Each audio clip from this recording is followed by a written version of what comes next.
Labas, draugai. Sausio 1. Šlykštus oras. Su naujais metais visus.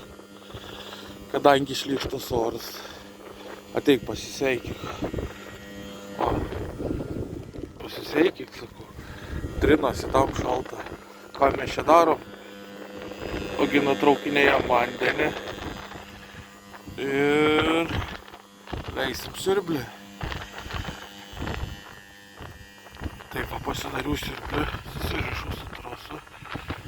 Dėjau dvigubą tą trosą kartu su kabeliu, su zatėškiam prileidau. Nuo dugno paliksiu 70 cm pakeltą šitą siurblį. Ir trosą kabinsiu prie tos armatūros. Ten yra vamzdis, jeigu matot. Jį nupjausim ir įdėsim alkūnę. Ir čia prisuksim.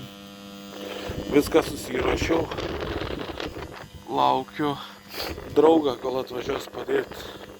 Kęstutį, jeigu žiūrėsi tą video, tai ačiū tau labai už pagalbą. Jis man atvažiuos įleis. Aš viską pasiruošiau, vandenį nusitraukiu. Jisai atvažiuos, kopėčias pasistatys, įlips ir sujungs tenais. Laids jau į namą yra atvests. Tai tiek žinių. Laukiam, Kęstučio atvažiuos ir įleis. Tada gal kitą video padarysiu. Toks trumpas, naujametinis video. Žinau, kad visiems galvas skauktų, kada neapsikrautume, per daug ko nereikia. Tai va tiek, draugai.